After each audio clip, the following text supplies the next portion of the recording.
இயேசு கிறிஸ்துவுடைய நாமத்திற்கு மகிமை உண்டாவதாக. எல்லா கனத்திற்கும் மகிமைக்கும் பாத்திரராய் அவருக்கே எல்லா மகிமையும் செலுத்துகிறேன். இப்பொழுதும் நம்ம ஆதியாகம புஸ்தகத்துல 8வது அதிகாரத்துல 6வது வசனத்திலிருந்து 10, 11, 12வது வசனம் வரைக்கும் பார்த்தோம்னா இங்க நோவாவை குறிச்சு சொல்லப்பட்டிருக்கு. நம்ம எல்லாருக்குமே தெரிஞ்ச ஒரு போதனை தான் அது. நோவா அவர் வாழ்ந்த நாட்களில அந்த உலகத்துல இருக்கிற மக்கள்லாம் அதிகமான அக்கிரமத்தையும் அநியாயத்தையும் செய்து கொண்டிருந்தாங்க அப்படின்னு நமக்கு தெரியும். தேவன் அந்த எல்லா ஜனங்களையும் மிருகங்கள்ல இருந்து மனுஷன் இருந்து அத்தனை பேரையும் அழிச்சு போட போறேன் அப்படின்னு சொல்லி நோவா கிட்ட ஆண்டவர் ஒரு வார்த்தையை சொல்றாரு. நீ ஒரு பேழையை உண்டாக்கு, சுத்தமானது அசுத்தமானது எத்தனை மிருகங்கள் எல்லாத்தையும் சேர்த்து கொள்ளணும் எல்லாமே சொல்றாரு. அந்த நோவாவின் குடும்பத்துல 8 பேரை தவிர வேற யாருமே அந்த அழிவுக்கு தப்பிக்கலன்னு நமக்கு எல்லாருக்குமே தெரியும். கிட்டத்தட்ட 1 வருஷ காலமா இந்த பேழைக்குள்ள அவங்க இருக்காங்க. இந்த பேழைக்குள்ள இருந்து 1 வருஷ காலம் முடிச்ச உடனே இந்த நோவா என்ன பண்றாருன்னா, ஏன்னா இரவு பகலும் 40 நாட்கள் நம்ம எல்லாருக்குமே தெரியும் மழை பெய்தது, பூமியில இருக்கிற ஊற்றுக்கண்ணெல்லாம் திறக்கப்பட்டது, வானத்தின் மதகுகள்லாம் திறந்து ஃபுல்லா தண்ணி.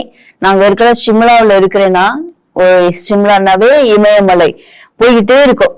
அதுவே இவ்வளவு உயரம், அதை விட அதிகமா உயரமான மலைகள்லாம் இந்த உலகத்துல இருக்கு. எல்லாவற்றையுமே மூடி போடுற அளவுக்கு தண்ணி நிறைஞ்சிருந்தது. அவ்வளவு தண்ணிக்கு மேல இந்த கப்பல், பெரிய கப்பல் மிதந்துகிட்டு இருக்கு. 1 வருஷத்துக்கு பிறகு அரராத் என்ற மலையில போய் இந்த கப்பல் நிக்குது. அப்ப அவர் என்ன பண்றாருன்னா, நோவா ஒரு காக்கைய அவர் வெளியே அனுப்புகிறார். முதலாவது ஒரு காகத்தை என்ன பண்றாருன்னா வெளியே அனுப்புகிறாரு. 7வது வசனத்துல எழுதியிருக்குது 8:7. ஒரு காக்கையை வெளியே அனுப்பினப்போ அது அங்கேயும் இங்கேயுமா போய் அலைந்து திரியுது. வேலைக்குள்ள வரவே இல்லை, கால் வைக்கிறதுக்கு அதுக்கு இடமும் இல்லை.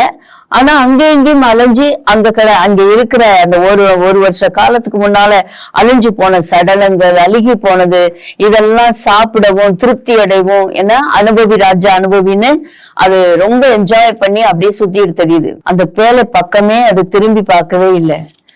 இந்த காக்கை என்பது உலகத்தை காட்டுகிறது, மாமிச இச்சையை குறிக்கிறது. இது போல ஒரு சுபாவம் உள்ள ஒரு கிறிஸ்தவ மனுஷன், ஒரு மனுஷன் கூட திரும்பி பார்க்க மாட்டான். பேழைங்கிறது இயேசு கிறிஸ்துவ காட்டுகிறது. இயேசு கிறிஸ்து தான் அந்த பேழை, பரலோகம், இதற்கெல்லாம் அடையாளமா இருக்குது அந்த கப்பல். அதுக்குள்ள ஒருவேளை இந்த காக்கை தூரத்துல இருந்து இந்த பேழை பக்கம் திரும்பி பார்த்திருந்தா அது அரண்டு ஓடி இருக்கும். அந்த பக்கம் போனாலே வெஜிடேரியன் தான் கிடைக்கும், நமக்கு விருப்பமானது கிடைக்காது அப்படின்னு சொல்லி. அதனால நம்ம உலகத்துல நம்ம அனுபவிக்கிறது நிறைய இருக்குது அருமையான பிள்ளைகளே. முக்கியமா வாலிப செல்லுங்க, பெரியவங்க, சிறியவர்கள் எல்லாருக்குமே தான். ஆனா முக்கியமா வாலிப பிள்ளைங்க இதை கவனிக்க வேண்டியது என்னன்னா, வாலிப காலத்துல வாலிபனே உன் வாலிப காலத்துல உன்னே படைத்தவரை நினை அப்படின்னு சொல்லப்பட்டிருக்கு.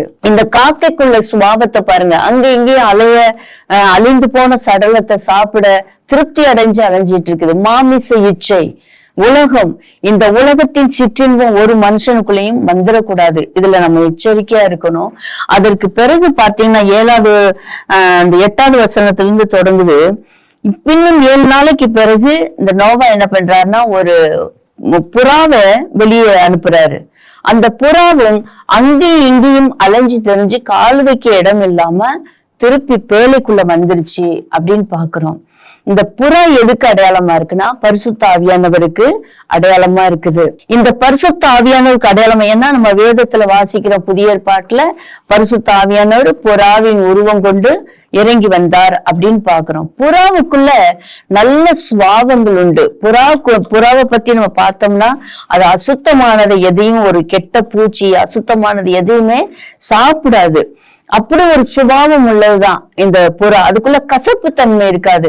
ஏதாவது ஒரு பறவை அந்த புறாவை கொத்துச்சுன்னா அது கொத்து வாங்குற ஒளியே விட்டு கொடுக்கும், அதோட இறைய கூட விட்டு கொடுத்துட்டு ஒதுங்கிரும். அந்த மாதிரிதான் அந்த ஒரிஜினலான ஒரு புறா. அப்படி ஒரு சுபாவம் கொண்டவர் தான் நம்ம ஆண்டவராகிய இயேசு கிறிஸ்துவின் ஆவியானவர். இந்த பரிசுத்த ஆவியானவருக்கு அடையாளமா இருக்கு. நீங்க எசேக்கியேல் புஸ்தகத்துல பாத்தீங்கன்னா அந்த 47வது அதிகாரத்துல எசேக்கியேல் 47 அப்படியே நீங்க பாத்தீங்கன்னா கணுக்கால் அளவு, முழங்கால் அளவு இந்த தண்ணீரை அளக்கும் பொழுது கணுக்கால் அளவு, முழங்கால் அளவு, இடுப்பு அளவு நீந்தத்தக்கதாக அப்படின்னு சொல்லிட்டு இருக்கோம். அது கூட எதை காட்டுனா, இந்த முதலாவது அனுப்பிய இந்த புறா அங்கும் இங்கும் அலைஞ்சி கால் வைக்க இடம் இல்லாம திருப்பி வந்துருச்சு அப்படின்னா கணுக்கால் அளவு.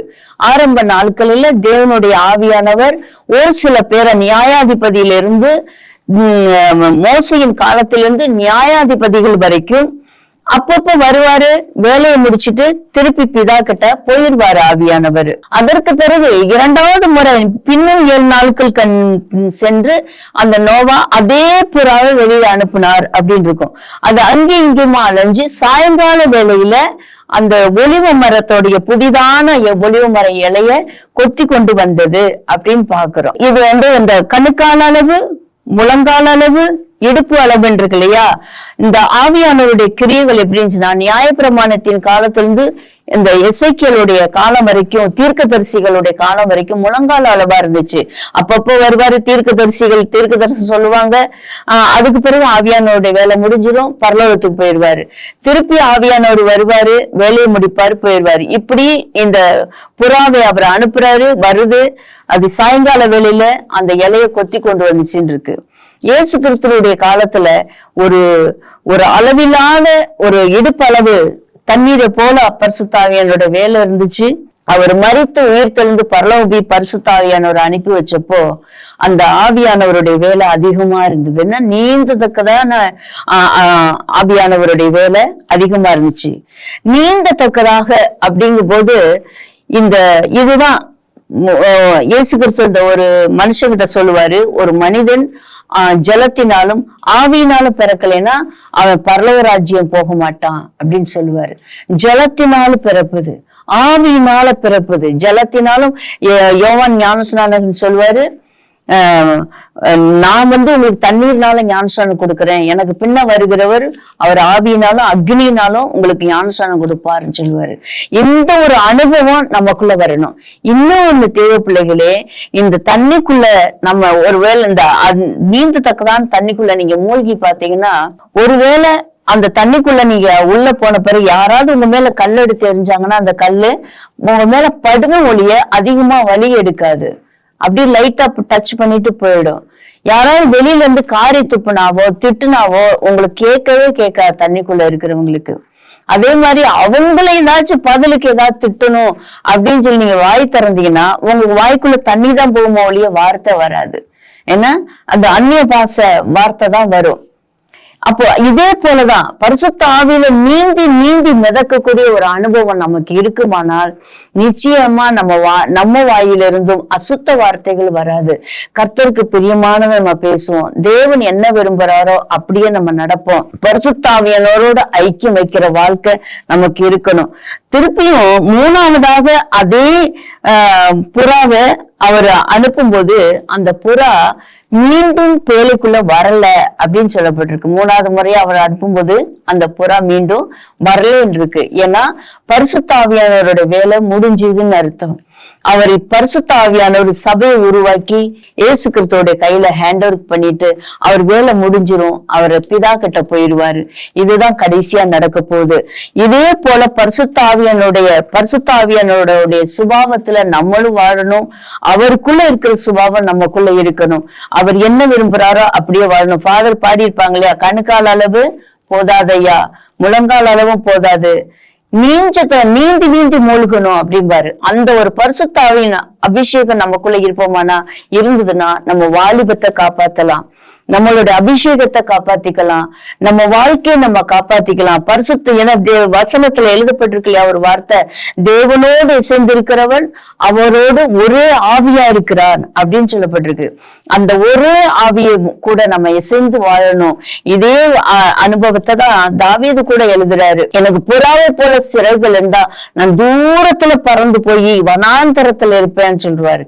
வனாந்தரங்கிறது தன்னை தனிப்படுத்தி, தன்னை உலகத்தை விட்டு தன்னை தனிமைப்படுத்தி தேவனோடு இசைந்து இருப்பது.